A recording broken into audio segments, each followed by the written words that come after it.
kwento na natunghayan natin sa Give a Gift Alay sa Batang Pinoy Christmas Project, sumasalamin sa katatagan ng mga mag-aaral sa gitna ng kalamidad. Kahanga-hanga ang kanilang pagpupursigi para makapagtapos. At dahil po sa ating pagtutulungan, naipadama natin sa kanila ang diwa ng pagbibigayan nung Kapaskuhan. Dati, aliw na aliw kami habang pinagmamasdan ang mga alon na animoy sumasayaw sa kumpas ng ihip ng hangin. Sa kasagsagan ng pananalasa ng mga bagyong Leon at Marcel. Malupit, nagngangalit na parang gustong kainin at anurin ng buo ang aming munting paaralan.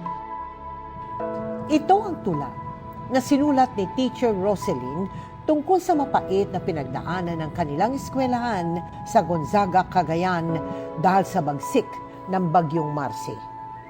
Pinasok noon ng tubig at buhangin ang mga silid at natuklap ang yero. Sa Lemery, Batangas naman, bakas pa rin ang iniwan na pinsala ng bagyong Christine. Tambak pa rin kasi ang mga lupa sa ilang kabahayan at paaralan, dala ng landslide at baha. Buong buhay po namin yun na ang nagkaganito ang Ayaw-Iyaw Elementary School. Yung pong pader namin, iba na lahat.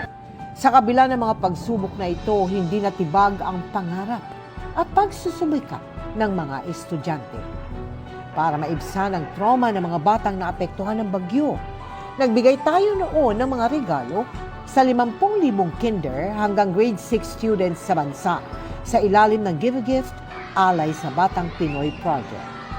Kabilang sa ating pinuntahan ang mga eskwelahang nasa liblib na lugar. Sa ating pagtutulungan, natapos na ang ating project nitong unang bahagi ng Enero. Napakalaking tulong ang GMA Foundation na binibigay nyo ngayon dito ngayon, lalo na sa sunod-sunod na bagyo na dumating dito sa amin.